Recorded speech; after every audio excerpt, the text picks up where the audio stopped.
구원의 절기 38번째입니다. 요한복음 7장 14절부터 29절까지인데 먼저 말씀을 읽도록 하겠습니다. 같이 읽을까요? 시작. 이미 명절의 중간이 되어 예수께서 성전에 올라가사 가르치시니 유대인들이 놀랍게 여겨 이르되 이 사람은 배우지 아니하였거늘 어떻게 그를 아느냐 하니 예수께서 대답하여 이르시되 내 교훈은 내 것이 아니요 나를 보내신 이의 것이니라. 사람이 하나님의 뜻을 행하려 하면 이 교훈이 하나님께로부터 왔는지 내가 스스로 말함인지 알리라.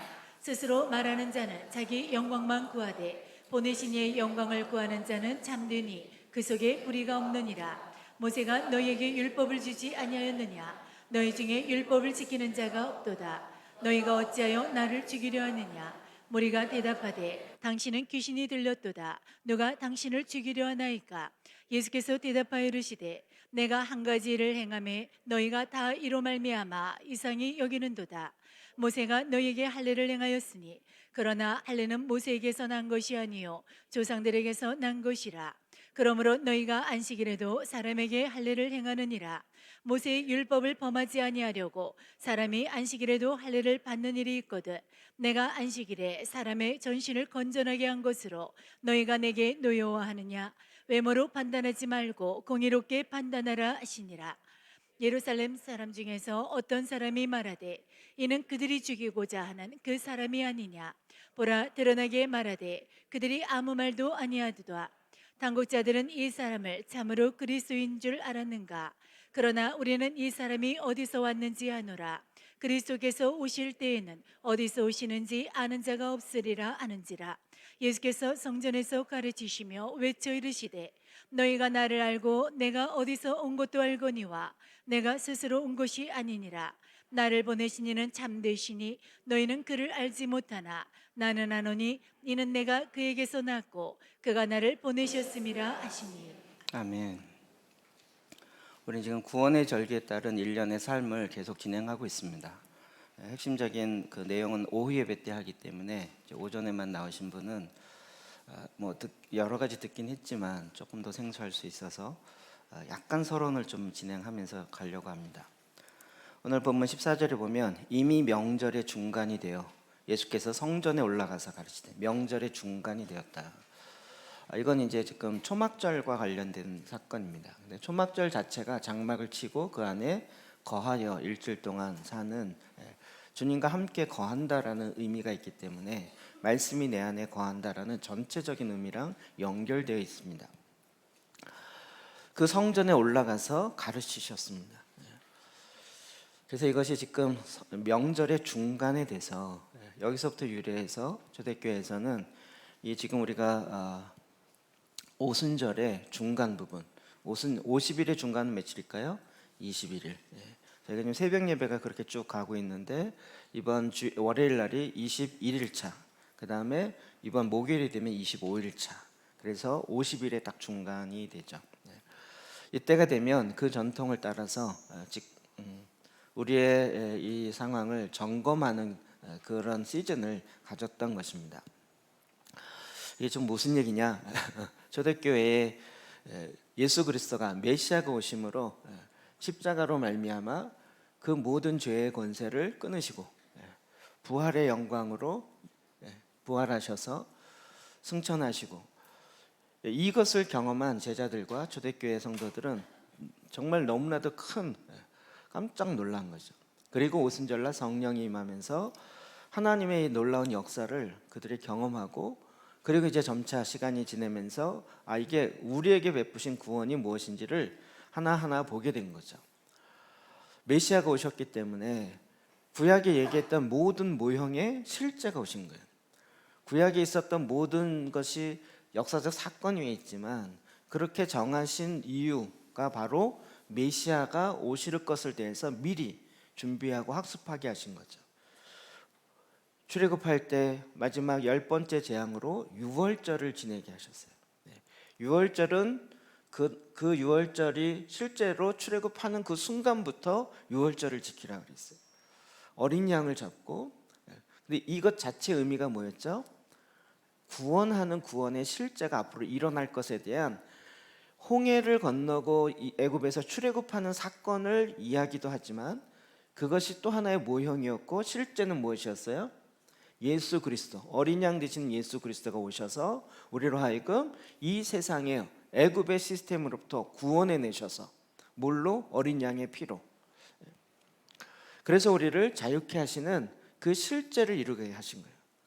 여러분, 그러면 출애굽할 때 어린 양의 피를 해서 문 인방과 설주에 발랐던 이게 더 중요할까요? 예수님이 오셔서 십자가에서 피를 흘리시면서 우리를 구원하신 게 더 중요할까요? 그렇죠? 이해되시죠?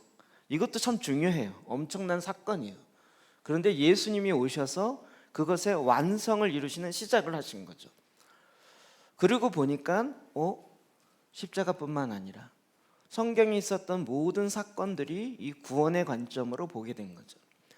전 세계에 있는 기독교와 관련된 모든 교단이나 교파들은 예수님이 오셔서 행했던 이 5가지 사역, 예수님이 성육신 하신과 우리의 육신의 몸을 입고 말씀이 육신이 되어 이 땅에 오신과, 그리고 십자가에 못 박혀 죽으신과, 그리고 부활하심, 그리고 40일 있다가 승천하심, 그리고 열흘 있다가 오순절되어서 성령이 임하시는 사건.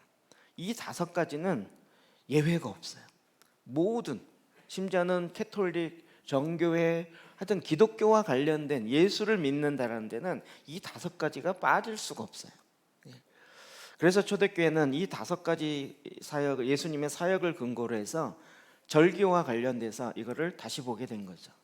그리고 예수 그리스도의 관점으로 다시 절기를 재해석하고, 그러면 절기를 지킨다는 게 뭔가? 너희가 이것을 지켜서 기념하라. 이게 단지 기념하는 정도가 아니라 절기를 통해서 우리의 구원이 완성되어지는 하나님의 역사를 보게 된 거죠. 단지 그 예수님의 성육신에서 이 땅에 오신 것을 기억하고 축하하는 정도가 아니라 이것이 내 속사람의 말씀이 육신이 되어 내 안에 말씀이 거하게 되는 첫 시작이라는 것을 알게 되는 거예요. 예수님이 둘째 아담, 마지막 아담이셨지만 살려주는 영으로 우리를 살리셔서 우리로 하여금 예수 그리스도, 아담 아래에 있는 자들이 다 죄의 노예로 태어난 것처럼 이제는 예수 그리스도 아래에 있는 자들이 다 하나님의 자녀로 태어나게 하는 하나님의 엄청난 경륜, 지혜, 이걸 우리 가운데 풀어놓으신 거예요. 그러면서 계속 자랄 수 있도록 성육신, 말씀이 육신이 되어서 내 안에 지금도 이 말씀이 육신이 되어서 그 말씀이 잉태되어 자라나는 하나님 나라의 신비가 우리 가운데 풀어지는 거죠. 말씀이 임하니까 그 말씀이 임하지 않았을 때 내가 스스로 만들어놨던 어두움들이 있어요. 이 세상의 걸 받아들여서 해놨던, 스스로 파놓은 웅덩이로 문제를 해결하려고 했던 그런 것들이 드러나죠. 이게 언제 드러나요? 사순절에. 그래서 40일 동안 계속 내 안에 있는 38년 된 병, 나면서부터 병되고 내 혼의 상태, 이런 것들을 다 살펴보고 드러나게 된 것이죠. 그리고 이제 예수 그리스도의 부활, 이건 지금 우리가 지금 이 시즌을 가고 있고 오늘 핵심적인 주제예요. 그리고 이제 우리가 별로 다뤄보지 않았던 승천, 40일이 부활 후 40일이 돼서 승천하게 되고 51일째 되는 날 성령이 임하는 이 놀라운 사건이 나랑 구원과 어떤 관계에 있는지를 연결시켰다는 거예요. 그래서 우리는 지금 그 시즌에 따라, 흐름에 따라서 가고 있고 지금은 부활절기의 21일째로 진행하고 있다는 것입니다. 이것이 이사야 12장 3절에 구원의 우물들에서 그 물을 기르르라는 거예요. 구원의 우물이 하나가 아니라, 저희가 이걸 몰랐을 때는 그냥 예수 그리스도의 십자가 복음, 부활의 능력, 이 십자가와 부활 하나 내지는 2개 가지고 다 완성이다 이렇게 생각한 거죠. 알고 봤더니 구원의 우물들 다양하다는 거예요. 저희가 지금 우리 유초동부에서도 똑같이 이걸 나가고 있어요. 밑에서 우리 아이들이 요 설교를 갖고 똑같이 하고 있어요. 여러분 이해 못하면 나중에 아이들한테 배워야 돼요. 그래서 제가 어제 어떻게 하는지 좀 보여달라 그랬더니 PPT를 보여줬는데 역시 확실히 이해하기 딱 좋게 만들어놨어요. 그래서 제가 저자한테 허락을 받고 카피해왔어요. 성육신의 우물에서 물을 마신다는 거예요. 성탄절이 예수님 탄생하셨네 이렇게 끝나는 것이 아니라 거기에서 구원의 우물을 마시는 거예요. 그다음 뭐라고요? 십자가 사순절에서 그 구원의 우물을 마시는 거예요. 이게 또 눈으로 보는 거랑 확실히 다르죠. 그리고 예수님의 부활에서 거기서 또 구원의 샘물을 마시는 거예요. 그다음 뭐라고요? 승천해요. 승천해서 예수님 승천하셨다. 여태까지 이 흐름을 보면 승천이 승천으로 안 끝날 것 같다는 거 예감이 오시죠? 이제 승천될 때 그 말씀 더 전할 것입니다. 거기에서 또 우리는 구원의 물을 마시는 거예요. 그리고 이제 오순절 성령의 강림. 이렇게 보면 5개죠. 숫자가 2부터 6까지 있네. 앞에 뭐가 있을까요? 진행해 보시면 아시겠지만 이 5가지가 전체를 가지고 큰 그림을 그렸던 게 뭐였어요? 하나님의 나라. 그래서 우리가 처음 9월부터 시작할 때 하나님의 나라에 대해서 8번 먼저 전체를 보고 그리고 시작한 거죠. 그리고 마지막이 없네요. 뭘까요?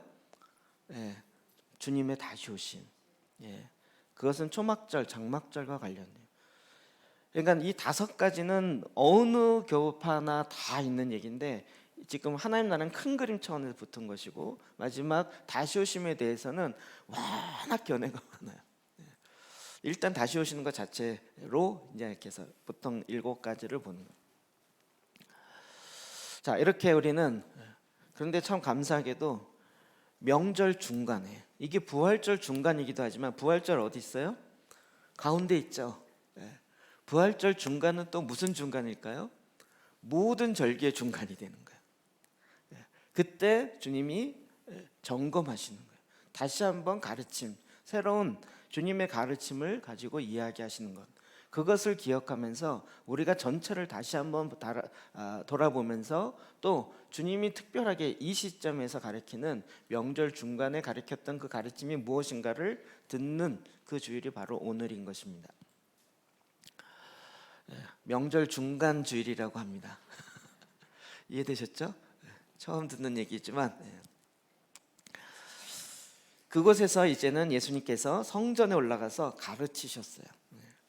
이 예수님의 가르침은 우리가 생각하는 것처럼 정말 참 탁월하시다 이 정도가 아니에요. 사실은 우리가 보통 강사들이 와서 할 때 이 강사는 이런 가르침이 있고 저런 강사는 저런 가르침이 있네. 그런 여러 개 중에 원 오브 댐, 여러 개 중에 하나네 라는 차원의 가르침과는 예수님의 가르침과는 차원이 다른 거죠. 우리는 자꾸 그런 식으로 이렇게 생각한다는 거예요. 근데 예수님의 가르침을 받았던 사람들의 반응, 주님은 계속 그러면서 특히 25일 되는 이 시점에 계속 기억나게 한 거예요. 그리고 주님이 그때 특별히 말한 게 있었어요. 그게 뭐냐면 기다리라는 거예요. 누가복음 24장 49절 볼까요? 시작. 볼지어다 내가 내 아버지께서 약속하신 것을 너희에게 보내리니 너희는 위로부터 능력으로 입혀질 때까지 이 성에 머물라 하시니라. 아멘. 위로부터 능력이 입혀질 때까지 이 성에 머물라. 무슨 얘기인지는 충분히 이해되시죠? 주님께서 지금 부활하시고 승천하시기 전에 제자들에게 특별하게 지침을 줬어요. 이것도 또 우리에게 굉장히 중요한 임팩트가 있다는 걸 아실 거예요. 위로부터 능력이 입혀질 때까지 이 성에 머물라는 거예요. 언제 능력이 입혀지죠? 오순절날. 그러니까 오순절 지금 우리가 오순절 50일 가운데 이제 중간이잖아요. 근데 이 오순절 성 능력이 입혀질 때까지 네가 지금부터 준비하는 과정을 가지라는 거예요. 우리도 마찬가지예요.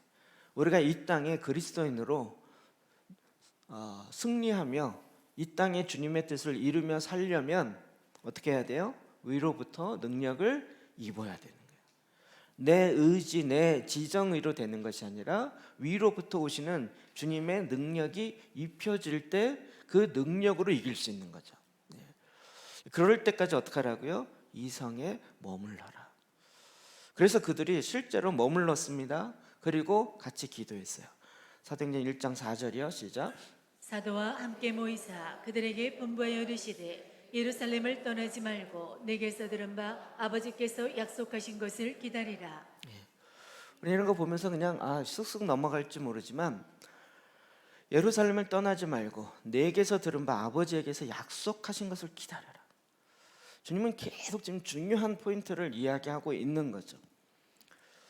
아직 제자들은 성령이 임하시지 않았어요. 요한복음 2장이나 이런 부분 보면 예수님이 이 성전을 헐어라, 내가 3일 만에 지리라, 못 깨달았어요. 언제 깨달았다고요? 나중에 성령이 임하고 나서야 깨달아졌어요. 그러니까 예수님이 행하셨던, 말씀하셨던 기적, 가르침, 깨달아지지 않은 게 너무 많았어요. 제자들이 어리버리했고 이해가 안 돼서 엉뚱한 얘기한 게 너무 많아요. 근데 그게 언제 깨달아졌어요? 성령이 성경이 기록돼 있잖아요. 성령이 임하기 전이라. 마치 주님은 지금 그동안 3년 동안 함께하면서 가르쳤던 그 모든 가르침들이 어떻게 너의 구원과 연결되어 있는지 알기 위해서는 성령이 임하셔야 돼요. 그걸 위해서 기다리라는 거야. 지금 우리의 시즌, 요 기간이 물론 우리의 성령이 임하였고 또 구원을 우리가 말씀이 우리 가운데 임했지만 이 기간에는 더 업그레이드 되는 거예요. 더 업그레이드 되는, 그걸 위해서 기다리는 거예요. 그래서 그들이 기다리면서 뭐 했습니까? 12절 14절 시작. 제자들이 감람원이라 하는 산으로부터 예루살렘에 돌아오니 이 산은 예루살렘에서 가까워 안식일에 가기 알맞은 길이라. 여자들과 예수의 어머니 마리아와 예수의 아우들과 더불어 마음을 같이하여 오로지 기도에 힘쓰더라. 아멘. 감람원, 감람산, 가보신 분 기억나시죠? 바로 그 앞쪽에 있었던. 그들이 거기서 여자들과 예수의 어머니 마리아와 예수의 아우들과 더불어 마음을 같이해서 뭐 했다고요? 오로지 기도에 힘썼다. 이 기도는 무슨 기도였을까요? 이 기도는 무슨 기도였을까요? 성경으로 하는 기도였던 거죠. 우리처럼 우리가 생각하는 나의 어떠한 것을 기도하는 게 아니라 주님이 기다리라 그러셨고 그 말씀에 입각한 기도를 계속했다는 거예요. 우리가 보통 이 육적인 기도, 우리가 혼적인 기도라고 이야기를 많이 하는데, 여러분 그것은 우리 충격되었던 몇 가지 말들이 있었죠. 자기의 이기적인 필요와 이기적인 욕구를 위해서 구하는 기도는 하나님께 응답되는 게 아니라 하늘 문을 더 어둡게 만드는 역할을 한다.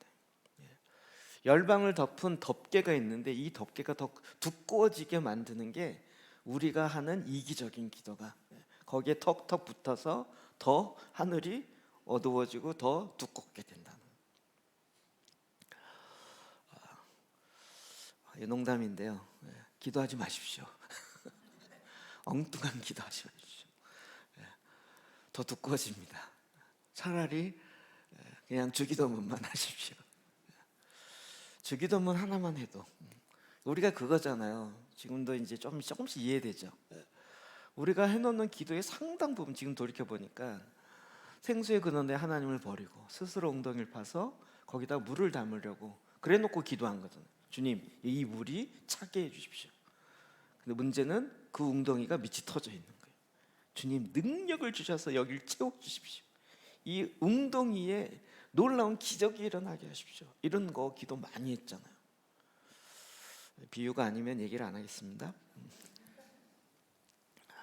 이것이 오히려 주님의 생명이 우리에게 비추는 것을 방해한 거죠. 주님의 계시의 빛이 비춰지는 것을 방해하는 것이고 은혜의 통로를 계속 막았던 것이에요. 그런데 지금부터 25일부터 시작해서 15일 지면 뭐죠? 15일 지면 바로 사순절. 사순절은 뭐가 일어나죠? 승천이 되는 거죠. 그리고 이제 25일이 지나면 성령이 임하시는 성령 강림이에요. 그러니까 이때 기도는 자기의 어떤 이기적인 차원에서의 문제를 갖고 기도하는 것이 아니라 이제는 주님이 기다리라 그러셨고 주님의 약속에 근거한, 말씀에 근거한 기도를 하기 시작한 거죠. 여러분 이것이 준비하는 기간이고 실제로 이걸 통해서 하늘 보좌로부터 하나님이 일하시는 것을 이해하기 시작한 거예요. 처음으로. 승천하시고 나서 열흘 동안 예수님이 안 계셨어요. 근데 그러면 뭘 해야 될지 모르잖아요. 예수님이 안 계신 거. 이 동안 어떻게 해야지? 근데 주님이 단단히 다시 한번 확인하고 떠나지 말고 기다려라. 그리고 기도해라. 그리고 성령이 임하시니까 그때부터 사도행전에 새로운 교회의 역사들이 사도행전적 역사가 나타나기 시작한 거예요. 저희 구원의 절기 이렇게 진행을 해보면서 너무나도 많은 은혜를 누리고 또 도전도 받는데 이거구나. 정말 주님께서 행하실 일들이 분명히 있고 우리에게 알려주고 있는데 우리가 이 전체적인 그림을 못 보고 하나 두 개를 가지고 이것이 마치 전체인 것처럼 하나 두 개가 맞긴 해요. 근데 마치 장님이 코끼리 만지기 비슷한 비유 있죠. 틀리지 않아요. 눈이 어두운 사람 장님들이 다 코끼리를 만졌는데 누구는 코를 만졌고 누구는 옆구리를 만졌고 누구는 다리를 만진 거죠. 다 얘기한 거예요. 코끼리는 호수와 같다고. 코끼리는 호수처럼 생겼다고. 누구는 벽처럼 생겼다고. 누구는 기둥처럼 다리 만져갖고 기둥처럼 생겼다고. 틀리지 않아요. 다 맞는 얘기인데 또 전체를 볼 때는 3분의 1씩만 맞는 거죠. 우리가 지금 하나님, 삼위일체 하나님을 아는 것과 경험하는 것에 대해서 조금씩 이제 배워가고 있습니다. 말씀을 알면 알수록 하나님에 대해서 너무 모르는 게 많았던 거예요. 잘못 이해하고 있었던 거예요. 성령님에 대해서도 그렇고 예수님에 대해서도. 근데 이때 우리가 준비되어지는 거예요. 준비되면서 뭐예요? 하늘에서 일하시는 하나님의 흐름과 같이 가기 시작합니다. 하나님이 뭔가 일하시려고 그래요. 성령이 임한다는 거 이 제자들이 알았을까요? 열흘 동안 기도하면서 주님이 약속한 것을 받을 것이다. 기다려라. 그게 뭔지 알았을까요? 몰랐을 거예요. 그냥 주님이 말씀하셨고 이게 지금 하늘에서 움직임이 있기 때문에 그 말씀에 순종해서 말씀에 입각해서 기도했다는 거예요. 주여. 우리가 읽었던 본문의 17절, 18절 볼까요? 시작. 사람이 하나님의 뜻을 행하려 하면 이 교훈이 하나님께로부터 왔는지 내가 스스로 말함인지 알리라. 스스로 말하는 자는 자기 영광만 구하되 보내신 이의 영광을 구하는 자는 참되니 그 속에 불의가 없느니라. 아멘. 예수님의 가르침의 이 특별한 부분, 우리가 좀 이해하는 차원에서 이야기한다면 예수님의 가르침은 그냥 다른 탁월한 선생님들의 가르침과는 차원이 다르더라고요. 소위 말하는 저자직강 이런 거 있죠. 저자. 그걸 배워서 익힌 사람이 가르치는 거랑 저자가 직접 와서 가르치는 거랑. 오늘 본문의 뒷부분 보면 모세의 율법과 관련된 얘기가 나오고 할례와 관련된 얘기예요. 예수님이 지금 안식일에 병을 고치니까 왜 안식일에 병을 고쳤냐 이거 갖고 난리를 친 거예요. 예수님이 비유를 든 거죠. 자, 모세의 할례를 예를 들어봐라. 할례는 누구로부터 왔죠? 모세부터 왔나요? 아니죠. 누구로부터 왔죠? 아브라함. 아브라함과 모세는 몇 년 차이죠? 600년. 적어도 600년. 이제 더 이상 계산 안 하겠습니다. 하도 얘기 많이 해서. 그래서 그들은 안식일에도 할례를 행해요. 왜요? 조상으로부터 왔기 때문에. 그런데 여러분 이 모세가 들은 율법을 정리해서 모세오경이 기록되어 있는데 그 말씀을 준 사람이 누구예요? 예수님. 그렇지 않아요? 모세가 정리해 놓은 이 율법이 대단한가요? 그거를 알려준 말씀을 실제로 하신 예수님이 대단한가요? 그런데 이게 눈이 어두워져서 예수님을 모르니까 모세가 한 말에 근거해서 지금 예수님을 판단하고 있어요. 왜 안식일날 일을 행했냐 이거죠. 이게 땅에 있는 이해를 갖고 성경을 볼 때 갖는 반응인 것 같아요. 근데 우리가 매번 그렇게 반응한 거죠. 예수님의 가르침은 어디서부터 왔다고요? 하늘로부터 오는 거예요. 스스로 말하는 자가 자기 영광만 구하되 보내신 이의 영광을 구하는 자는 참되니 그 속에 불의가 없다. 예수님이 이 땅에 오셔서 아버지가 행하는 일을 행한 거예요. 그러니까 지금 예수님이 하신 가르침은 어떤 가르침이에요? 아버지가 직접 내리셔서 하셨던 가르침. 모세의 가르침도 주님께 받아서 한 거지만 예수님의 가르침과는 또 차원이 다르겠죠? 안 다를까요? 모세의 가르침을 받아서 이 사람들이 막 그대로 산다고 살았는데 와서 딱 보니까 안식일에 어떻게 하고 있어요? 안식일 일하지 마. 일하면 죽어. 일하지 말라 그랬어. 안식일에 일 어디까지 일이냐? 3번, 2번 반복하면 안 돼. 안식일날 사진 찍으면 안식일 범하는 거야. 착각 2번이잖아요. 안식일날 걸어가면 얼만큼 걸어가야 돼? 이거 따지면서 이렇게 얘기하는 거예요. 그들은 안식일날 지키려고 그랬는데 해석을 어떻게 했어요? 인간의 이해를 가지고 해석한 거예요. 예수님 와서 딱 안식일의 주인 되신 주님 와서 딱 보니까 내가 얘기한 안식일을 이상하게 해석해서 이상하게 적용한 거예요. 주님이 뭐라 그러세요? 안식일의 주인은 누구라고요? 인자라고요. 깜짝 놀란 거예요. 이런 이해를 못한 거죠. 안식일날 병 고쳤다고 벌떼처럼 달려들어갔고 왜 안식일날 자리를 들고 일어나라 그러냐는 둥, 왜 안식일날 나면서부터 그 장님된 사람을 고쳤냐는 둥 난리를 치는 거예요. 주님이 정말 하늘과 땅의 차원이라는 걸 이해하시죠? 그렇게 이해한 거예요. 우리도 마찬가지죠. 이 모든 것이 다 하나님 아버지로부터 온 거죠. 주님이 이렇게 하면서도 나를 경배하라. 물론 경배 차원이 다른 부분이지만 계속 아버지를 이야기하는 거예요. 사도행전 1장 3절 시작. 그가 고난받으신 후에 또한 그들에게 확실히 많은 증거로 친히 살아계심을 나타내사 40일 동안 그들에게 보이시며 하나님 나라의 일을 말씀하시니라. 아멘. 이 부활에 대해서 인간이 이해되지 못하고 못 믿을 것에 대해서 주님은 아시기 때문에 친히 살아나심을 나타내시고 40일 동안 그들에게 보이시며 하나님 나라의 일을 말씀하십니다. 40일 동안 얼마나 많은 얘기를 했을까요? 하늘에서 지금 이제 죽은 자 가운데 다시 부활하셔서 우리 가운데 이 하나님 나라의 일을 얘기하고 계세요. 어떤 얘기를 하셨을까요? 성경에 이거 얘기하셨다 이렇게 잘 나오지 않는데 하여튼 40일 동안 얘기했어요. 그냥 인간적으로 생각해 봅시다. 여러분 차원에 우리 땅의 수준으로. 내가 죽었는데 3일 만에 다시 깨어났어요. 살아났어요. 3일 동안 경험한 거를 여러분 40일 동안 이 땅에 얘기할 수 있어요. 그럼 여러분 어떻게 얘기하시겠어요? 40일 동안 안 자고라도 얘기하지 않으시겠어요? 내가 죽어봤더니 이러면서 너무 허황된 얘기를 하는 것처럼 그러니까 주님이 사실 그 전에 하나님 나라에 대한 이야기를 엄청 하셨고 40일 동안 계속 하나님 아버지가 뭘 원하시는지를 계속 이야기한 거죠. 근데 우리가 듣는 것이 둔하고 깨닫는 것이 약하니까 그래서 우리 알아들을 수 있도록 이제 조금씩 풀어놓기 시작한 거죠.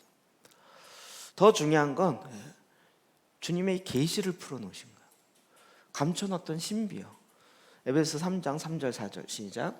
곧 계시로 내게 비밀을 알게 하신 것은 내가 먼저 간단히 기록함과 같으니 그것을 읽으면 내가 그리스도의 비밀을 깨달은 것을 너희가 알 수 있으리라. 구약은 계속 오실 메시아를 이야기하고 있어요. 모든 것이 다 예수 그리스도 예표하잖아요. 이런 것들이 다 신비, 비밀로 감춰져 있었어요. 근데 사도 바울이 이 놀라운 비밀을 깨닫았어요. 신비를 깨달았어요. 그래서 이걸 갖고 기록해 놓은 것이, 그리고 내가 기록한 이 서신서를 읽으면 내가 깨달은 그리스도의 비밀, 신비를 너희도 알 수 있을 거라는 거예요. 저는 부활절 지금 이 시즌을 지나면서 거의 멘붕 상태예요. 주님이 말씀하시는 그 말씀 전에 읽으면서 내가 한 말은 내 말이 아니야, 아버지가 한 말이다. 그 얘기를 계속 보니까 전에 그냥 훅훅 지나갔다는 거예요. 아, 하늘로부터 보낸 예수를 믿으란 얘기지 뭐 이러면서 훅 지나갔는데, 그 본문 갖고 새벽에 또 저는 그걸 만들어야 되니까 계속, 어떨 땐 설교 준비보다 그 시간이 더 들어요. 어제도 내일 거 만들고 오늘 설교 준비 해놔야겠다 이랬다가 2시간 지났는데 아직 안 풀려갖고 뒤로 제껴놓고 설교 준비했다는 거예요. 설교는 훨씬 더 쉽게 풀렸는데 아직 그거 내일 할 건 아직 안 풀렸어요. 풀어주시리라고 믿어요. 제가 이제 성경을 보는 관점들이 달라진 거예요. 근데 이게 뭐지? 이게 풀어지려면 어떻게 해야 돼요? 이 땅에 있는 수준 갖고는 이게 안 풀어져요. 그럼 어떻게 해야 풀어질까요? 주님이 지금 하늘에 일어나는 것을 우리에게 말씀해 주고 있어요. 우리가 어디로 가야 돼요? 하늘로 가야 돼요. 그래야 같은 레벨에서 얘기가 되잖아요. 근데 에베소 2장에 뭐라 그래요? 그리스도와 함께 죽고 그리스도와 함께 살고 그리스도와 함께 일으켜서 그리스도와 함께 보좌 우편에 앉히셨느니라. 여러분 지금 그리스도와 함께 보좌 우편에 앉아 계십니까? 죽은 다음에 앉는 거 말고요. 이게 헷갈리기 시작한 거죠. 제가 전에부터 이걸 계속 하다가 마음속에 무슨 책이 하나 있는데 이 책을, 제 방에 뭐 책 많지도 않은데 아무리 찾아도 그냥 부활과 관련된 무슨 책이 있네. 이게 3주 대 계속 이게 이 책이 있는데 제목도 잘 생각 안 나고 저자도 생각 안 나고 그래갖고 몇 번을 뒤졌는데 모르겠는 거 어디 있는지. 어제 다른 책 찾다가 딱 찾았어요. 부활을 살라. 제가 책 세거하는 것 같은데 부활을 살라. 이게 IBP에서 나온 유진 피터슨 목사님의 책이에요. 그래서 우와 이거구나를 딱 찾고, 부활의 절기에 이분은 도대체 메시지 성경 번역하신 분이잖아요. 이분이 30년 동안 목회를 하고 또 카나다 리전트 컬리지의 영성 신학의 교수였고요. 대충 흐름이 아시겠죠? 성경을 헬라어 히브리어를 다 시장의 언어로 번역해서 쓴 것이 메시지 성경이에요. 그래서 이제 이 책을 딱 접하면서 우와 찾았다. 3주 만에 찾았다. 그리고 딱 목차를 보고 펼치는 순간 이거 뭐야? 에베소 강이에요. 부활에 대한 얘기가 아니라 에베소서 강이에요. 이게 왜지? 그리고 이제 목차를 보고 잠깐 이렇게 보면서 갑자기 진짜 무슨 생명의 빛처럼 훅 하나 지나가요. 여러분 에베소서 기억하시나요? 에베소서가 아까 그리스도와 함께 죽고 그리스도와 함께 일으키고 살고 일으켜서 하나님 보좌 우편 어디 나와요? 에베소 2장이에요. 그렇죠? 에베소에 우리가 아는 수많은 얘기들이 나와요. 에베소 1장에 뭐가 나와요? 교회에 대한 이야기 나와요. 그리스도로 인하여 충만, 그리스도로 인한 통일. 그걸 위해서 어떻게 해요? 1장에 사도의 기도가 나와요. 지혜와 계시형을 주사 하나님을 아버지를 알게 하시고 우리의 마음의 눈을 열어서 우리를 향한 부르심의 소망이 무엇인지 알고 기업의 영광의 풍성함이 무엇인지 알고 하나님의 능력이 지극히 크심이 어떠한지를 알기를 원하노라. 그러면서 사도 바울이 알게 된 계시를 또 풀어놨어요. 내가 전에 너와 허물과 죄로 인하여 죽었던 너희를 그리스도께서 살리셨다. 그래서 우리를 그리스도와 함께 죽고 그리스도와 함께 살려서 그리스도와 함께 일으켜서 그리스도와 함께 보좌 우편에 앉으셨어요. 2장의 내용 이해되시나요? 이제 3장으로 넘어가면서 우리 3장에 또 사도의 기도 나오죠. 우리의 속사람이 성령의 능력으로 말미암아 건건케 하옵시고 4장으로 넘어가면 뭐가 나와요? 바로 또 교회에 대한 이야기가 나와요. 그리스도의 장성한 분량이 이르도록 성장하기 위하다. 그걸 위해서 내가 교회의 사도와 선지자와 목사와 교사와 전도자를 주었다. 우리가 그리스도와 함께 상합하여 연합해서 함께 산돌이 되어서 주님의 성전을 지어가느니라. 4장 얘기예요. 이게 다 무슨 얘기예요? 부활을 믿는 정도가 아니라 부활을 이 땅에 살아내는 이야기라고요. 여러분 지금 이 순간에 여러분의 마음과 생각이 하늘로 떠야 돼요. 아직 안 뜨시는 분이 많은데 이 에베소서의 이야기가 이 땅의 이야기인 것 같지만 이 얘기 지금 뭐라고요? 그리스도를 믿는 자, 그리스도와 함께 거하는 자가 하늘에 거하였어. 그래서 이 놀라운 신비 계시가 풀어져요. 1장에 보면 창세전에 감춰졌던 비밀을 너희의 믿음의 선조들도 그렇게 알기 원했지만 알지 못했어요. 이 비밀이 예수 그리스도에게 감춰져 있었어요. 그 예수 그리스도에 감춰진 신비를 내가 깨달은 거예요, 사도 바울이. 그래서 에베소는 교회론이라고 하잖아요. 그 교회론이 오늘날 이런 교회론, 눈에 보여지는 교회론이 아니라 예수 그리스도를 머리로 한 몸된, 신학적으로 얘기하면 우주적인 교회론인 거예요. 부활을 살아내는 사람들의 교회론인 거예요. 우리가 그런 관점으로 안 보고 이 땅에서의 관점을 보니까 계속 끌어다 내리는데 이상하게 내려지는 거였어요. 그리스도의 신비를 깨달아진 게 아니에요. 부활에 대해서 믿긴 믿는데 언제 믿어요? 부활절 날 한 주 믿고 그 다음에 거기서부터 오는 샘을 마시질 않아요. 땡! 예수님 부활하시면 할렐루야! 그 다음부터 우리는 생물 안 마시고 계속 1년 동안 계속. 근데 이제 그 부활을 오순절 동안 50일 동안 계속 마시라는 거예요. 그래서 지금 오순 50일이라는 부활의 절기를 가는 거예요. 왜 이렇게 길어? 이러지 마시고 부활의 그 샘을 매일같이 50일 동안 끊임없이 마시라는 얘기예요. 그래서 엄청 풍성하게 되는 시즌인 거예요. 뿐만 아니라 이 기간 동안에 뭐가 있어요? 40일 승천절이 있어요. 예수님이 승천할 뿐만 아니라 우리가 어디로 가요? 하나님 보좌 우편에 가요. 내 영이 거기랑 연결돼 있어요. 지난번 2주 전에 금요 철야 때 제가 설교한 거예요. 우리는 보냄받은 자, 하나님의 마음에 합한 자는 첫 번째 보냄받은 자의 마음이에요. 어디서부터 보냄받았어요? 우리는 어디서부터 거듭났어요? 하늘에. 우리의 시민권은 어디 있어요? 하나님의 시민권이 있어요. 이 땅에 보냄받은 자예요. 보냄받았는데 본향을 잊어버리셨네. 어디로 가야 할지를 몰라. 근데 말씀을 통해서, 예수를 통해서 내가 원래 태어난 것이 어디구나. 그래서 내 속사람은 예수 그리스도로 말미암아 영으로 거듭나요. 그것이 내 안에 들어와요. 이 놀라운 신비들이요. 우리 여태까지 승천과 관련돼서, 예수님의 부활과 관련돼서 부활을 그러니까 예수님의 부활에 대해서만 믿었지 그 부활이 내 안에 실제로 내가 부활의 삶을 산다라는 생각을 하덜덜 못했잖아요. 제가 깜짝 놀랐어요. 왜 이 책에 대한 부담이? 제가 어제 목차만 보고 한참 고민하다가 다시 그리고 저는 에베소 너무 좋아하거든요. 에베소 6장, 이 장에 영적 전쟁에, 이 땅에 보냄받은 우리가 어떻게 살아야 되는가. 우리는 하늘에 속해 있는데 우리의 신분, 그러나 하늘에 데려가고자 하며 아니요, 이 땅에 보냄받은 자이잖아요. 이 땅에 보냄받은 자가 우리가 어떻게 살아야 될 것인가. 3대 관계, 부모 관계, 그 다음에 상전과의 관계, 그 다음에 아내와 관계.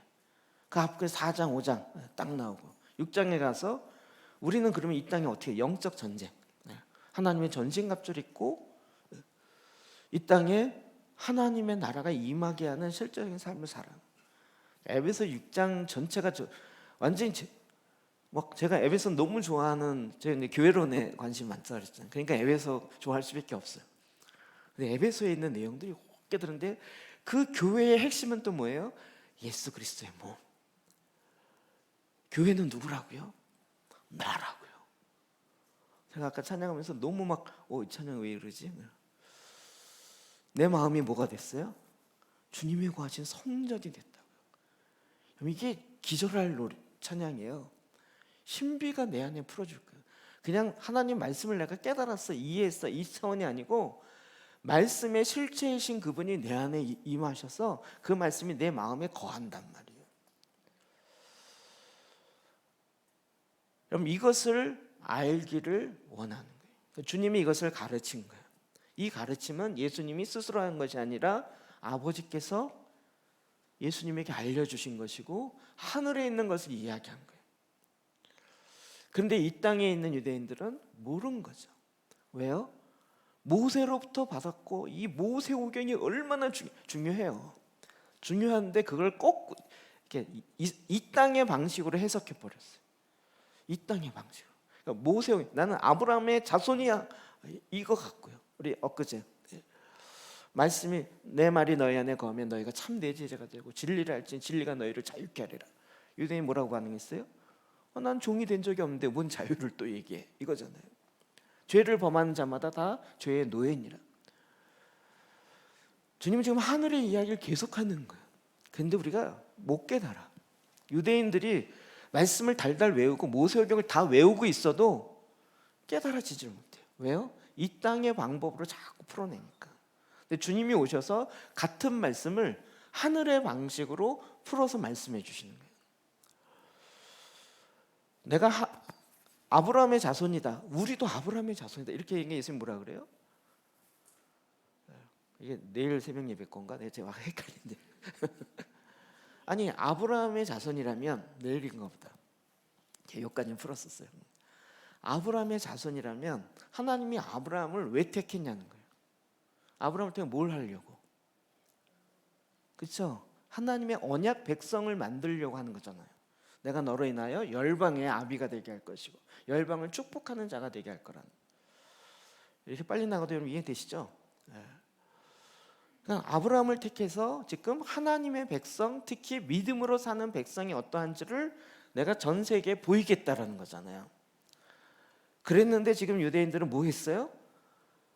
아브라함을 통해서 믿음으로 산 게 아니라 아브라함의 혈통적 후손이라는 것만 갖고, 나는 아브라함의 맏대손이야, 이것만 갖고 아브라함은 나의 조상이야, 하나님이 아브라함을 택해서 그래도 나도 택한 거야 라고 착각하고 있었던 거죠. 그래서 뭐라 그래요? 네가 아브라함의 후손이라면 왜 나를 모르냐. 아브라함은 하나님 말씀하는 걸 듣고 하나님이다 라는 걸 알고 믿음으로 본토 친척 아비의 집을 떠났단 말이에요. 근데 아브라함의 자손이라면 그 믿음의 자손이고 믿음의 가문이라면 아브라함과 같은 믿음이 너희 안에 있지 않겠냐는 거예요. 그러면 하나님으로부터 보낸 예수 그리스도를 왜 모르냐는 거예요. 언더가 스탠이 되나요? 그런데 이 얘기가 유대인들이 이해가 안 되는 거예요. 나는 네가 어디서부터 왔는지 안다. 너 베들레헴에서 태어났고 나사렛에서 자랐다는 거 내가 안다. 그래서 뭘 얘기해요 또? 고향이 어딘지 안다는 거예요. 이 땅에. 근데 예수님이 지금 내가 나사렛에서 왔다 이 얘기를 하는 거예요. 어디서 왔어 예수님? 하늘로부터 왔다는 얘기를 하는데 이해하는 수준이 이 땅에. 내가 너 어디서 왔는지 아는데 맨날 보냄받았다 그러냐. 수준이 나사렛에서 보냄받았지? 이거 주님은 지금 아버지로부터 보냄받았다. 너희가 하나님 아버지를 믿지 아니하므로 너희 아버지가 다르다는 거예요. 너희 아버지가 달라요. 이 어마어마한 얘기들을, 이게 어디 측면이 이해가 돼야 돼요? 하늘에서, 우리 보좌 우편에서 예수님이 얘기하시는 걸 듣고 거기서 이 의미가 풀어져야, 이 땅에서 지금 무슨 얘기를 하시는구나, 이게 풀어진다고요. 이게 부활의 절기와 승천의 절기를 같이 진행하면서 하나님은 저와 여러분 가운데 이 신비를 깨닫게 하려는 거예요. 여러분에게 이 축복이 풀어지기를 주의로 축복합니다. 그럼 이게 신비잖아요. 우리가 속사람의 개성, 내 안에 그리스도의 형상이 이루어지는 과정.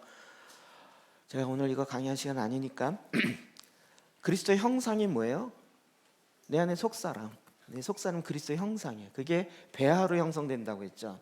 그래서 그것이 내 안에 출산돼야 되는, 해산하는 수고를 하게 되는 거예요. 에베소 3장 17절에 그리스도께서 너희 마음에 계시게 하시었고, 에베소 교인들이 다 예수님을 믿는데 왜 이런 기도를 해요? 출산이 안 됐어요. 하나님 우리에게 구원을 주시는 은혜를 주시는데 그 구원을 주시는 은혜는 두 번째 출생이라는 거예요. 이것이 이제 돌파해서 세 번째 출생으로 가야 되는데 생명이 내 안에 씨앗으로 임하는 거예요. 여러분 우리 육으로도 잉태되는 것 자체가 신비라고 얘기하잖아요. 생명이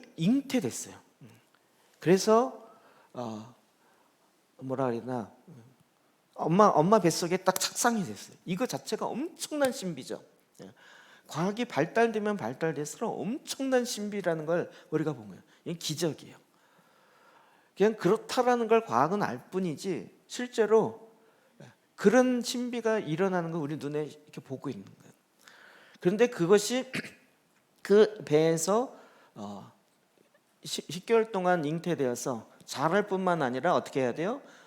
낳아야죠. 출산해야 되는. 근데 이 출산하기를 멈추고 성장하기를 멈추면 영적 아이가 되는. 그러니까 생명이 있지만 그 생명이 어떻게 해요? 이 벽에 둘러싸여서 밖으로 나오질 못하는. 이 벽을 뚫고 나오는 것을 우리는 제3의 출생, 속사람의 그리스도의 형상이 이루어지는 것이다. 이렇게 이야기하는. 그런데 그 죄의 벽들은 뭘로 둘러싸여 있어요? 사단의 권세로. 사단이 다스리고 있다는. 이것을 이길 수 있는 길은 오직 예수 그리스도와 함께 죽고 그리스도와 함께 살아가는 것 외에는 다른 방법이 없는 거죠. 그게 유일한 길이신 거죠. 그래서 그 벽이 무너져야 내 안에 그리스도의 형상이 확장되기 시작합니다. 이건 뭐 계속 이야기했던 부분이에요. 그림 보십시오. 이렇게 된다는. 그렇게 될 때 어떻게 돼요? 주님의 통치가 이제 죄가 다스려서 죄의 종로를 타는 우리가 예수 그리스도가 다스리게 되는. 그리스도가 내 안에 거하는 신비가 내 안에 풀어진다. 저희가 이 구원의 절기뿐만 아니라 이 구원의 절기 왜 해요? 속사람의 형상과 속사람이 우리 안에 자라기 위해서 하는 거잖아요. 이 큰 흐름 이해하고 계신 거죠? 전에는 그냥 생명만 있고 씨앗만 잉태되면 나는 그리스도인데 이랬는데 알고 봤더니 그게 지금 뱃속에 있는 상태지 아직 출산도 안 된 상태였구나라는 것을 보게 된 거죠. 내 안에 그리스도의 형상이 이루어지는 이 과정, 여정을 알아서 이제는 우리가 두렵고 떨림으로 내 안에 그리스도가 거하게 하는 이 삶을 그리스도의 신비가 풀어지는 거죠. 이런 것도 에베소에 이야기하고 있고요. 갈라디아서 이야기하고 있고. 그래서 말씀이 육신이 되는 것 자체가 신비인 거예요. 나는 왜 이렇게 머리가 나쁜? 머리가 나쁜 게 아니고요. 이 신비가 내 안에 풀어져야 되는 거예요. 그 풀어지려면 이 땅의 방법이 아닌 하나님의 방법으로. 그래서 어떻게 해요?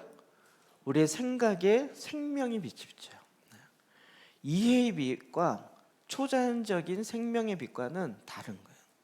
우리가 깨달았다, 도를 아십니까? 이 깨달은 건 이해의 빛을 이야기하는 거고 여기서 얘기하는 생명의 빛이란 주님이 내 영 가운데 비치는, 이해의 빛은 내 혼 가운데 비춰지는 것이고 내 영 가운데 주님이 생명으로 빛을 비칠 때 그 씨앗들이 이제 자라기 시작한.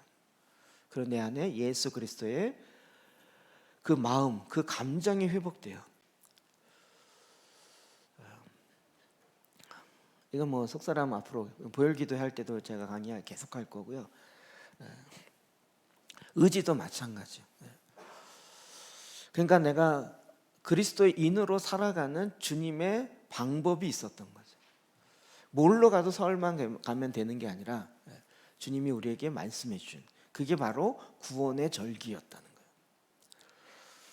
예수님이 우리에게 알려주신 성육신과 사순절과 부활과 승천과 그리고 성령 임하시는 이게 그냥 각각의 사건으로 따로따로 노는 것이 아니라 내 안에 구원의 성장이 이루어지게 하는 하나의 흐름이었다라는 것을 엄청난 이 계시 같은 걸 깨달은 거죠. 그러나 기초였던 거죠. 내 안에 그리스도의 형상이 이루어질 때 내가 그분의 뜻대로 계획대로 살 수 있게 되는 거예요. 그렇지 않을까요? 내 안에 아직도 엄마 뱃속에 있는데 내 인생의 목적은 뭘까? 이게 고민하는 게 뭔 소용이 있겠어요. 일단 태어나야죠. 일단 출산부터 해야 되는 거죠. 그렇게 태어나고 난 다음에 이제 주님이 우리에게 새로운 정체성, 이름을 부여하시는 거예요. 왜냐하면 내 안에 계신 그리스도의 신비가 풀어지는 거예요. 사도 바울이 이게 풀어졌어요. 제가 에베소서를 다시 어젯밤에 이걸 다시 이렇게 쭉 보면서 와, 초대교회 비밀이 또 여기 있었구나. 그들은 그 박해 가운데서도 죽음을 두려워하지 않는 그 믿음은 얼마나 좋았을까 이랬다가 그들은 이미 주님 보좌 우편에 앉아 있었던 거예요. 이 땅에 사나 죽으나 별로 살아도 주를 위해 죽어도 주를 위해. 그러니까 사나 죽으나에 그렇게 크게 막 연연해하지 않아요. 내가 주를 위해서 죽을 수 있는 것 자체도 할렐루야 이렇게 갖고 있어요. 그들의 믿음, 그들의 마음이 이미 주님 보좌 옆에 있었던 거죠. 이 땅에 그렇게, 그러니까 왜 나를 박해 시대에 1세기부터 3세기까지 건 300년이 넘게 엄청난 박해 시대에 왜 날 태어나게 하셔서 이 카타콤에 살게 하고 이 땅 속에서 햇볕도 못 보고 막 각기병 걸리면 살게 했냐고 이런 걸로 불평하는 게 아니라 내 안에 그리스도의 형상이 이루어지는 이 놀라운 축복 가운데 있던 거죠. 극복하는 방법이 다르죠. 그럼 이런 놀라운 계시들이요 알게 돼요. 깨달아지게 돼요. 그러면 어떻게 돼요? 요한복음 20장 17절 시작. 예수께서 이르시되 나를 붙들지 말라. 내가 아직 아버지께로 올라가지 아니하였노라. 너는 내 형제들에게 가서 이르되 내가 내 아버지 곧 너희 아버지 내 하나님 곧 너희 하나님께로 올라간다 하라 하시니. 내 아버지 너희 아버지 내 하나님 너희 하나님. 예수님이 우리에게 이렇게 얘기하신 거예요. 올라가. 얘기 뭘까요? 우리도 에베소서에 보니까 우리도 그리스도와 함께 죽고 살아서 성령으로 말미암아 주님과 함께 일으킴을 받고 어떻게 해요? 보좌 우편에. 내가 올라가는 걸 잡으면 안 돼. 주님 가시면 안 돼요. 이러면 안 되고요. 주님이 올라가셔서 우리도 같이 그리스도 안에서 일으키시는 거예요. 그리스도와 함께 일으키시고 그리스도와 함께 보좌 우편에 앉히시는 거예요. 이게 뭐라고요? 믿음으로 되는 거죠. 우리가 계속 이 땅에서 이해를 20년, 30년 계속 해왔던 거죠. 이게 업그레이드가 안 됐던 이유는 이 땅에서 이해, 그러니까 초등학교도 아니죠. 유치원 수준의 이해인데 유치원 1학년, 유치원 2학년, 유치원 3학년에서 3학년까지 올라갔다가 믿음 좀 올라갔다가 또 안 좋으면 또 유치원 1학년 내려갔다가 이렇게 여기를 계속 왔다 갔다 한 거죠. 그런데 부활 승천을 통해서 우리를 하면 어디로 올리세요? 하나님 보좌 우편으로 올려야 이게 이해되는 거예요. 주님이 지금 그걸 하시겠다는 거예요. 근데 우리는 그걸 구한 게 아니라 그런 거 말고요. 이 땅에서 돈 주세요. 이 땅의 것, 그러니까 이 땅의 것을 구하지 말고 위의 것을 구하라. 주님이 이렇게 얘기하는 거예요. 그래서 하늘로부터 오는 그 가르침을 주님이 주신 거예요. 16절 볼까요? 시작. 예수께서 대답하여 이르시되 내 교훈은 내 것이 아니요 나를 보내신 이의 것이니라. 아멘. 예수님이 하셨던 이 가르침은 예수님의 가르침이 아니라 누구 거라고요? 나를 보내신 하나님 아버지의 것이라는 거예요. 이 가르침을 받는 제자들의 반응, 사람들의 반응이 뭐냐? 산상수훈 끝나고 나서 사람들이 어떻게 반응했는가? 28, 29절 시작. 예수께서 이 말씀을 마치심에 무리들이 그의 가르치심에 놀라니 이는 그 가르치시는 것이 권위 있는 자와 같고 그들의 서기관들과 같지 아니함일러라. 권위 있는 자, 왜요? 저자 직강이잖아요. 그래서 서기관들이나 바리새인들은 뭐예요? 배워서 가르치는 거잖아요. 이건 완전히 차원 레벨루가 다른 거잖아요. 주님은 그 권위로 가르치는 거예요. 안식일을 날 이거 해야 됩니다. 이건 하지 말면 주님은 이렇게 얘기한 게 아니라 안식일의 본체가 뭔지를 딱 이야기해 버리는 거예요. 차원이 다른 거죠. 하나님의 계획이 무엇인가 완전히 얘기하는 차원이 달라진 거예요. 듣는 사람이 아는 거예요. 와, 이거 다른데. 그냥 좀 더 괜찮은 랍비구나 이 정도가 아니라 깜짝 놀라는 거예요. 완전히 권위 있는 그 가르침 자체가 다르다는 거예요. 가버나움에 있었던 거요. 누가복음 4장 31, 32절 시작. 갈릴리의 가버나움 동네에 내려오사 안식일에 가르치심에 그들이 그 가르치심에 놀라니 이는 그 말씀이 권위가 있음이로라. 갈릴리의 본부라고 얘기하는 가버나움에서 그 가르치면 그걸 들은 사람들이 깜짝 놀란 거. 와, 완전히 차원이 다르다. 차원이 다르구나. 주님 지금 하늘에서 하늘에서 원래부터 있었던 원뜻, 내가 왜 안식일을 줬는지, 왜 계명을 줬는지, 그 계명을 지키는 게 뭔지, 이런 것들을 툭툭 그냥 얘기하시잖아요. 제자들은 그거 갖고, 유대인 그 랍비들은 그거 갖고 막 엄청나게 방대하게 책을 썼지만 그대로 살진 않은 거예요. 아니, 아브라함의 자손이면 아브라함 같은 믿음이 있어야 되는 거잖아요. 아브라함 같은 믿음은 없는데 아브라함의 혈통적 자녀라고만 계속 자랑해요. 그런데 믿음으로 살진 않아요. 그러면 뭐예요? 주님 뭐라 했어요? 아비가 다르다, 이렇게 얘기한 거예요. 우리 아브라함의 믿음이라면 우리도 동일하게 아브라함과 같은 믿음으로 이방인들도 갈라디아 3장 13절에 아브라함에게 준 축복을 우리에게 주기 위해서 아브라함 같은 믿음으로 이방인들도 그 후사가 되고 자녀가 되도록 하셨잖아요. 우리가 그러면 언약 백성이면 아브라함과 같은 믿음의 사람으로 살게 하신 거죠. 오늘 왜 이렇게 심각하십니까? 12장 49절이야. 시작. 내가 내 자의로 말한 것이 아니요 나를 보내신 아버지께서 내가 말할 것과 이룰 것을 친히 명령하여 주셨습니다. 지금 계속 얘기한 거죠. 내가 예수님 스스로 말한 게 아니고 나를 보내신 아버지께서 내가 말할 것과 이룰 것을 친히 명령하여, 주님이 하나님 아버지가 예수님께 놓고 이거 얘기해야 돼, 이거 얘기해야 돼라고 친히 명령하셨어요. 그거를 말씀하신 거예요. 여러분, 가르침이라는 개념이 좀 다르죠. 요즘은 또 가르침이라는 단어 안 쓰고 영어 쓰더라고요. 티칭이 좋아 막 이렇게. 하도 심각해서 제가 농담하는 거예요.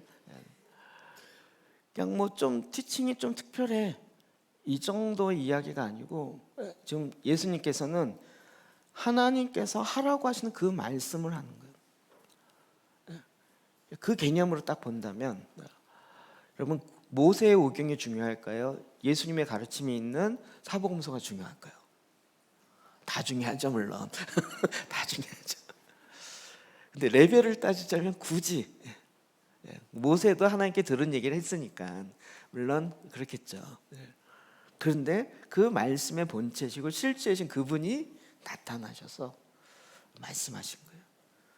그리고 나타나셔서 야, 너희들이 잘못 해석한 게 많아, 잘못 적용한 게 많아, 바로 잡아주신 거예요. 안식일을 지켜라는 얘기를 없앤 게 아니라 안식일을 지킨다는 게 뭘 의미인지를 제대로 잡아주신 거예요. 이런 하늘로부터 오는 가르침들을 주신 거예요. 그러니까 우리는 지금 뭐가 돼야 이게 이해가 될 수 있을까요? 깨달아지고 사라질 수 있을까요? 그리스도와 함께 안에 거하여서 그리스도와 함께 죽고 그리스도와 함께 살고 그리스도와 함께 일으킴을 받아서 보좌 우편에 있어야 이게 이해가 되는 거잖아요. 깨달아지고, 그리고 그것이 이 땅에서 사라지겠죠. 지난 수요일 날 너무나도 중요한 영적 유업에 대해서 이야기했었는데 시간이 없어서 오늘 다 못하겠는데 수요일 날 유튜브 강의 이렇게 들으십시오. 제일 마지막 그림 하나만 이야기하면 주님이 그렇게 거하는 거처를 만드시는 거예요. 그게 성전이죠. 그렇게 성전들이 모여서 통치가 이루어지게 하는 것을 성전의 개념이지만 시온이라고 얘기했다는 거예요. 그러니까 그 시온은 예수 그리스도 없이는 세워질 수 없어요. 하나님 지금도 주님이 거하는 거처가 산돌이 되어서 우리가 지어져 간다 그랬잖아요. 에베소에 있는 것처럼. 그래서 어떻게 해요? 내가 성전일 뿐만 아니라 주님의 통치가 이루어지도록, 그래서 다윗 왕이 그 시온 그 선성을 빼앗고 여부스 쪽에 거기에 성을 세우면서 이스라엘을 회복하는, 아브라함과 맺은 언약의 땅을 다 차지하게 되는 헤드쿼터, 본부가 세워졌다는, 이런 얘기 이해하시죠? 이해 안 되면 그동안 한 강의를 계속 들으셔야 돼요. 그것이 세워지는, 그리스도가 임한다, 말씀이 임한다, 이게 기도재단이 세워진다, 이런 뜻이라는 거예요. 기도재단 했느냐 안 했느냐 이 문제가 아니라 말씀이 내 안에 간다. 앞에 그림을 보셔야 돼요. 여러분에는 애니메이션이 없어서요, 2차원이라 3차원을 보셔야 돼요. 기도재단 하게 될 때 뭐가 돼요? 예수 그리스도의 통치, 보좌가 회복되는 거예요. 아, 주님이 이렇게 하라고 말씀하셨구나. 아, 내 안에 이게 어둠이었네. 회개하고 돌이키고. 네. 다 고치고 난 다음이 아니라 주님이 임하셔야 되는 거예요. 그래서 이렇게 해당되는 사람들이 모여서 이루어지는 게 무엇이에요? 진정한 영적인 시온이라는 거예요. 하나님의 도시. 그리고 위대한 왕이 다스리는 통치하시는 도시가 된다는 거점. 실제적인 주님이 임하시는다는 개념은 성전은 종교적 개념이라면 시온은 다스리는 통치적 개념이라는 거예요. 우리가 지금 이 열방을 다 다스리는 이 땅의 생육하고 번성하고 충만하고 다스려야 될 책임이 있는 거잖아요. 그러면 뭐가 세워져야 돼요? 시온이 세워져야 되는 거예요. 다시 얘기하면 우리는 전에 그걸 등대교회라고 이야기했었고 또 다른 의미로는 진정한 교회가 세워져야 된다 이렇게 이야기하는 거예요. 이것이 바로 무엇입니까? 영적인 본부라는 거예요. 왜요? 하나님의 것이 이 땅에 내려오게 하는 이 땅의 통로. 계속 얘기했죠. 대한민국을 향한 하나님의 뜻은 뭘까요? 이걸 누가 알 수 있을까요? 대통령이 아는 게 아니라고요. 이거는 제사장이 알 수 있는 거예요. 이 팬데믹 상태를 향한 하나님의 뜻은 뭘까요? 이건 누가 알까요? 제사장들이 알지 무슨 질본 본부가 아니고요. 그 사람들은 맡고 이게 수고 많이 하는데, 그렇죠? 이것을 향한 하나님의 뜻은 제사장들이 하는 거예요. 그걸 알려면 어떻게 해야 돼요? 알 수 있는 하나님의 시스템이 구축이 돼야 돼요. 그게 바로 우리가 얘기하는 뉴자이언 본부라고 얘기하는 헤드쿼터. 거기서부터 실제적인 통치가 나오는 거예요. 저희 교회가 그러면서 이제 뉴자이언의 본부 역할을 하고 있는 거예요. 계속 만들어지잖아요. 계속. 왜 이렇게 새롭게 만들어지냐 그게 아니고 달마다 만들어야 되는 거예요. 여기서부터 뭐가 흘러요? 생수의 강이 흐르는 거예요. 문을 통해서요. 그림을 잘 보시죠. 문을 통해서 강이 흘러요. 이렇게. 그래서 그 강의 강물이 흐르는 곳마다 뭐가 생겨요? 생명나무가 생기는 거예요. 여러분 이 부활의 절기에 들었던 메시지 뭐죠? 생명의 떡, 생명의 물. 오늘 생명의 빛. 다음 주에 생명의 길. 다 생명과 관련된. 이 생명으로 말미암아 하나님 행하신 일이라는 거예요. 그래서 에스겔서에 이것이 환상 가운데 예언도 돼 있었고 또 모든 계시록의 21장인가요? 거기에 모든 달마다 열매를 맺고 상처를 치유하는 이게 굉장히 큰 그림을 한 장으로 딱 표현해서 여러분이 다시 이야기해요. 이해 안 되시면 수요일 날 했던 설교를 들으셔야 돼요. 유업을 회복함. 하나님의 이런 큰 그림들이 이해되기가 팍 돼요. 저는 이제 교회에 부르심이 있기 때문에 이런 뉴자이언을 만들고 하나님과 소통되는 이것만 하고 세상은 안 하겠다 이 얘기가 아니라 이게 되어야 하나님의 원하심을 듣고 세상에서 어떻게 해야 된다라고 이야기할 수 있다고요. 여호수아가 여리고성을 정복할 때 주님께 들어서 이렇게 해야 됩니다라고 이끌어 갔던 것처럼 전체적인 큰 그림 이해되시죠? 이 큰 그림이 또 우리 트랜스포메이션 얘기하는 거랑 다르지 않죠. 제가 거의 그림이 같다 얘기 자꾸 이런 얘기예요. 하나님이 주시는 지혜, 하나님 주시는 계시가 자꾸 이제 샘이 자꾸 흘러요. 우리가 그걸 마시고 또 내 배에서도 영원토록 목마르지 아니하는 생수가 터져 나오게요. 하나님 그렇게 하길 원하셨으면 그렇게 되겠죠. 여러분 왜 자꾸 새로운 얘기를 하시냐 이런 얘기 하지 마십시오. 이제 성경적 근거가 있습니다. 달마다 새롭게 나와야 됩니다. 달마다. 구원의 절기 해보면서 달마다 나오겠죠. 달마다 나오겠죠. 8장 12절이요. 시작. 예수께서 또 말씀하여 이르시되 나는 세상의 빛이니 나를 따르는 자는 어둠에 다니지 아니하고 생명의 빛을 얻으리라. 아멘. 주님을 따르는 자는 뭘 얻는다고요? 생명의 빛을 얻는다고요.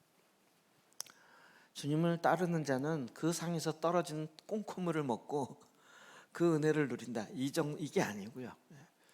주님을 따르는 자는 생명의 빛을 얻어요.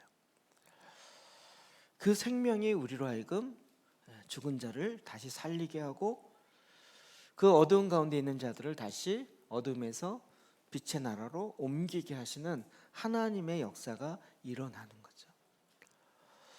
그럼 이 그림이 딱 잡히니까 지금 세상에서 뭘 해야 되는지가 마음에 저는 너무 막 생겼어요. 직장은 어떻게 돼야 되고, 왜 직장 재단이 세워져야 되는지가 그림이 너무 명확하지가 않나요? 그래서 하늘로부터 오는 하나님의 계시, 하나님의 지혜가 자꾸 풀어지기 시작하는 거예요. 그리고 그것이 샘물이 되어서 세상으로 흘러가요. 그리고 그 물이 닿는 곳마다 새로운 나무가 자라고 그 잎사귀가 치유하는 하나님의 역사를 일으켜요. 이게 크게 보는 하나님 나라의 큰 그림 중에 하나인 거죠. 이런 빛이 자꾸 비쳐. 주님이 원하시던 생명의 빛. 우리에게 땅에 보냄받은 자이잖아요. 하늘로부터 오는 밝혀주는 이건 예수 그리스도가, 예수님이 아니고는 거기서 또 온 자가 없기 때문에 주님이 아니고는 이게 이해될 수가 없는 거죠. 예수님 계속 얘기하시는 거죠. 정말 마음이 답답했던 거는, 아니 너희가 지금 아브라함의 자손이고 이거 하라고 아브라함을 선택했고 이거 하라고 내가 다윗을 통해서 나라를 이루면서 이거 하라고 성경과 이런 걸 줬는데 그걸 안 하면서 갖고만 있고, 그리고 이방인들은 못하게 막아버렸고 하나님 뜻과는 정반대로 간 거죠. 주님이 너무 답답해 하신 거예요. 너희가 차라리 장님이라고 했다면 주님이 긍휼히 여기서 눈을 뜨게 했을 텐데 본다고 하니 오히려 못 보는 자보다 못하게 되는 거예요. 저는 오늘 이 말씀이 또 굉장히 큰 연결고리가 하나가 딱 연결되는, 그래서 우리로 하여금 이걸 그래서 준비하라는 거예요. 승천을 준비하라는 얘기가 아니라 지금부터 25일부터 15일 동안 오로지 기도한, 사순절부터 오순절까지 10일 동안 열흘 동안 오로지 예배했다는 거예요. 주님을 예배했어요. 주님이 임하시고 주님의 계시가 담아질 수 있는 그릇으로 깨끗하게 시편을 읽고 만성경 읽고 더 많은 분량으로 하나님을 예배함으로 준비하는 기간을 가진 거죠. 그리고 성령이 임하셨을 때 우리가 상상치도 못했던 하나님의 역사가, 성령이 임하기 전과 후에 제자들의 이 이미지가 확 달라지잖아요. 그 전에 완전히 어리버리하고 맨날 예수님 부활 받는데도 자기 또 고향으로 가고 막 이런 제자들이었다가 성령이 임하고 나서 바로 설교하기 시작하고 바로 능력 행하기 시작하고, 그런 변화가 무슨 변화일까요? 이 땅에서 하나님 보좌로 그 영이 임하여서 이제 그것을 깨닫고 믿으니까 믿음의 역사가, 하늘의 역사가 제자들에게도 나타나기 시작한 거예요. 예수님처럼 안진뱅이 일으키고 예수님과 같은 일들이 그 안에도, 베드로 안에도 일어나기 시작한 거예요. 그래서 이 명절 중간 주일이 되는 거예요. 어디를 향해서 가야 될지가 너무 명확하죠. 주님은 지금도 저와 여러분에게 이 하늘의 풍성한 것을 다 나눠주기를 원하십니다. 여러분 계속 듣고 또 주변 사람 같이 셀에서도 나누고 이야기하십시오. 그래서 정말 하나님께서 지금 이 시즌에 이걸 우리 가운데 풀어주시는 하나님의 그 뜻이 무엇인지, 의도가 무엇인지를 여러분 마음속에 깊이 다시 한번 새기시기 바랍니다. 기도하십시다.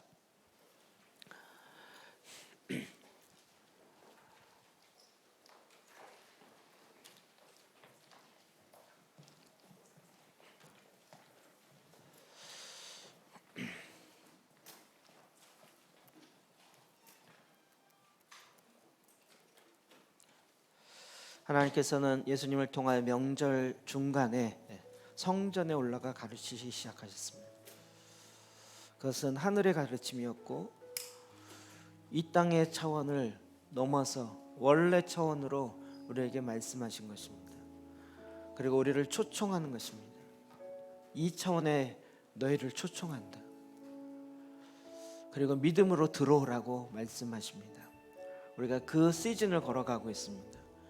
지금 내가 이제 이 땅에서의 차원을 뛰어넘어서 예수 그리스도와 함께 주님의 차원으로 같이 가겠습니다.